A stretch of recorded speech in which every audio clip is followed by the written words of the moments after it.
Hello friends, നിങ്ങളുടെ ഗിന്നുവാണേ, മാജിക്കാണേ. അപ്പൊ ഇന്നത്തെ ക്രാഫ്റ്റ് ഇതാണ്. മാജിക്കേ നോക്കേ, ഇതാണ് നമ്മുടെ ഇന്നത്തെ ക്രാഫ്റ്റ്. ഇതെന്താണ് സംഭവം? ഇത് പെമ്പിള്ളയുടെ ഫേവറേറ്റ്, നമ്മുടെ പിച്ചി മുട്ടെന്നോ മുല്ലമുട്ടെന്നോ എന്ത് വേണമെങ്കിലും പറയാം. നമ്മൾ ഓണം സീരീസിൽ മുല്ലപ്പൂവിന്റെ ക്രാഫ്റ്റ് ചെയ്തായിരുന്നു.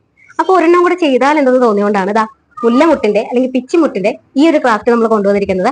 അത് നമുക്കൊക്കെ വളരെ ഈസിലി അവൈലബിൾ ആയിട്ടുള്ള ടിഷ്യൂ പേപ്പർ കൊണ്ടാണ്. അപ്പൊ നമ്മുടെ ക്രാഫ്റ്റ് കാണാൻ മറക്കരുത്.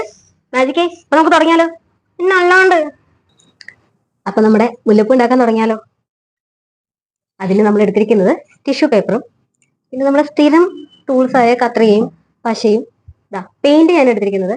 എന്റെ കയ്യിലുള്ള ഗ്രീൻ കുറച്ചൊരു വ്യത്യാസമുള്ളതായതുകൊണ്ട് നമ്മുടെ മുല്ലമുട്ടിന്റെ ആ ഒരു കറക്റ്റ് എഫക്റ്റ് കൊടുക്കാൻ വേണ്ടി ഞാൻ യെല്ലോയും ഗ്രീനും രണ്ടും കൂടി മിക്സ് ചെയ്താണ് എടുക്കുന്നത്. കാരണം ഒരു ലൈറ്റ് ഗ്രീൻ ആണല്ലോ നമ്മുടെ മുല്ലമുട്ടിന്റെ ഒക്കെ തണ്ടിന്റെ നിറം. അപ്പൊ അതുകൊണ്ട് അതാണ് എടുത്തിരിക്കുന്നത്. അപ്പൊ നമുക്ക് ഉണ്ടാക്കി തുടങ്ങിയാലോ? അപ്പൊ നമ്മുടെ ടിഷ്യൂ പേപ്പർ ഞാനിപ്പോ ഒരു 3 മടക്കിയെടുക്കുകയാണ്.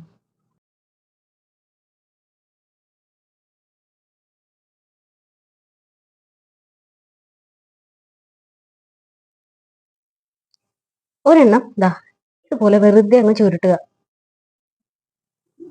ഒരു ഭാഗം മാത്രം ഒന്ന് ഷാർപ്പാക്കുക, മറ്റേ ഭാഗം ഇതുപോലെ റൗണ്ട് ആയിട്ട് തന്നെ വെക്കുക.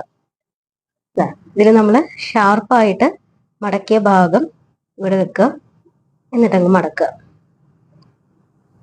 എന്നിട്ട് ഈ 2 കോർണറും ഒന്നിങ്ങോട്ട് റെഡിയാക്കി എടുത്തിട്ട് ഈ താഴ്ഭാഗം മാത്രം നമ്മളൊന്ന് ഇതുപോലെ പ്രസ് ചെയ്തെടുക്കും. കണ്ടില്ല?